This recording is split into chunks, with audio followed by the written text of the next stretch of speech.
Welcome back friends to our channel E learning commerce classes for standard 11। दोस्तों आज मैं आपके लिए लेके आया हूँ एक बहुत ही इंपॉर्टेंट कंसेप्ट जो एक कॉमर्स स्टूडेंट्स को तो मालूम होना बहुत ज़रूरी है। पहले तो हमने देखा था कि हम बेसिक जर्नल एंट्रीज उसमें कैसे कैसे जर्नल एंट्रीज के प्रकार होते हैं और अलग अलग हमने उसके एग्जांपल्स लिए थे। आज मैं आपको लेके जाऊंगा पहले जीएसटी कंसेप्ट पे और फिर लेके आऊँगा आपको डिस्काउंट के ऊपर। जीएसटी क्या होता है और कब लगता है, कैसे लगता है, उसका कैलकुलेशन कैसे करते हैं वो मैं आपको बताऊंगा और आपको मैं बताऊंगा ट्रेड डिस्काउंट और कैश डिस्काउंट का फ़र्क और जिसकी बुक्स में एंट्री किस तरह से की जाती है वो। चलिए पहले देखते हैं जीएसटी क्या होता है। GST stands for goods and service tax. दोस्तों आप सब जानते ही हो कि on 1 April 2017 former president Shri Pranab Mukherjee ने इसका इंट्रोडक्शन किया था रात को 12 बजे पार्लियामेंट सेशन में।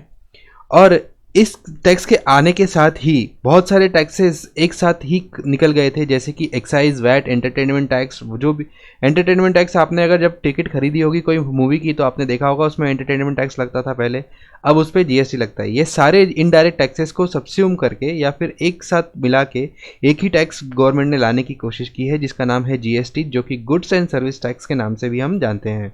इसका फंडा एक ही था कि all this taxes should be subsume, ताकि लोगों को आसानी हो बिजनेस करने में, बहुत सारे डिपार्टमेंट नहीं जाना पड़े।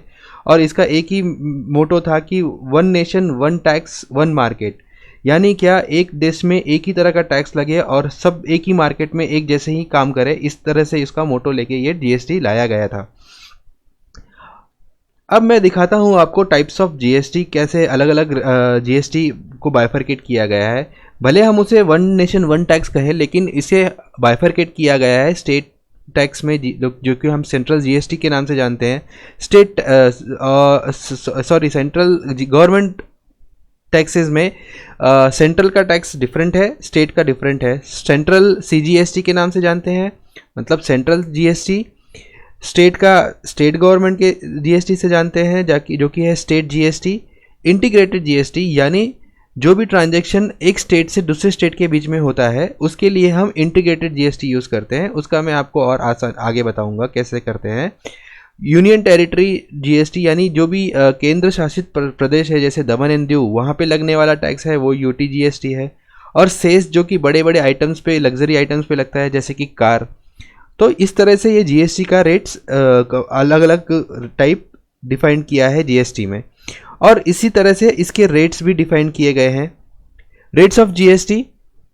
Zero rate tax. Zero rate tax किसके लिए लगता है? एसेंशियल कमोडिटी जैसे कि आपकी फ्रूट ग्रेन्स हो गए, मिल्क हो गया, सॉल्ट हो गया, उसे जीरो टैक्स रेट में रखा गया है। 5% जीएसटी जो कि हमारे कमर्शियल जो हमारे नॉर्मल यूज़ में आने वाली चीज़ें हैं जैसे कि एलपीजी सिलेंडर या फिर टी, कॉफ़ी, जो हमारे रोज़मर्रे में लगने वाली चीज़ें हैं वैसी चीज़ों को हम 5% जीएसटी में रखते हैं, गवर्नमेंट ने रखा है। 12% जीएसटी में कुछ कंज्यूमेबल आइटम्स रखे हैं जैसे कि बटर, घी, ड्राई फ्रूट्स, जैम एक्सेट्रा, ये सब चीज़ें 12% में रखा है। 18% मोस्ट ऑफ द कमोडिटी आपकी सारी 18% में रखी गई है, जो भी हम रोज़मर्रे की ज़िंदगी में यूज़ करते हैं, चाहे वो परफ्यूम हो, चाहे मेटल हो, चाहे कंप्यूटर हो, मॉनिटर, आपकी मोबाइल फ़ोन हो एक्सेट्रा।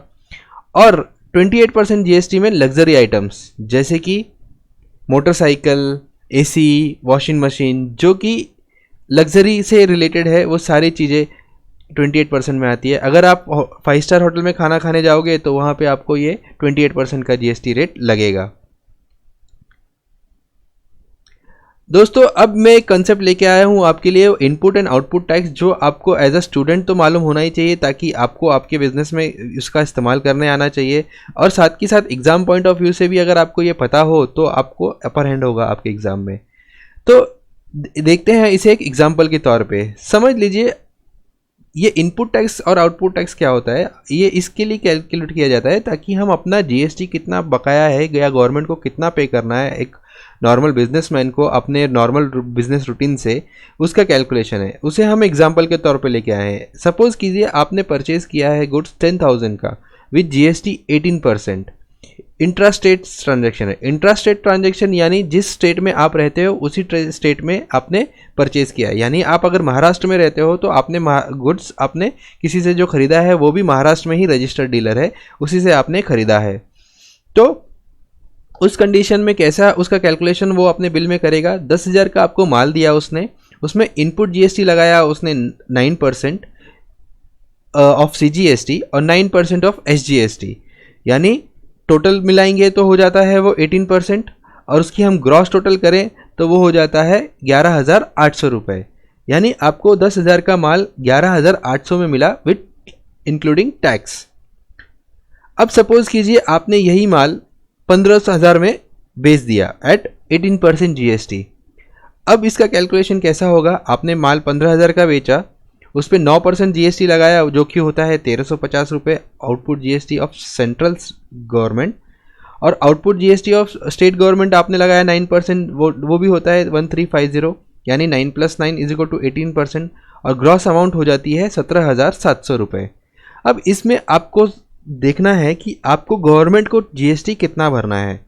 इस कंसेप्ट को इनपुट आउटपुट टैक्स का कंसेप्ट कहते हैं। तो जीएसटी पेएबल इस तरह से कैलकुलेट किया जाता है कि आपको करना क्या है, सेल, आपका जितना आपने सेल किया टैक्सेबल सेल, उसको एक लाइन में लिख लीजिए जैसे मैंने लिखा है, और उसकी जीएसटी और एसजीएसटी के अमाउंट और ग्रॉस टोटल लिख लीजिए। यानी 15,000 के आगे आपने जीएसटी कितना चार्ज किया, 1,350, उसमें से माइनस करेंगे हम जो हमने परचेज के टाइम पे हमने उसे जिससे भी हमने खरीदा था उसे भरा।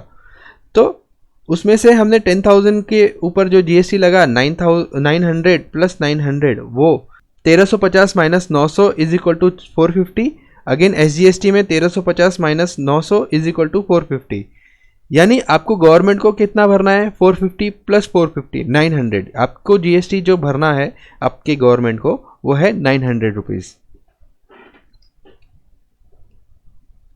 अब देखिए, अब मैं आपको लेके चलता हूं concept of discount, trade discount और कैश डिस्काउंट।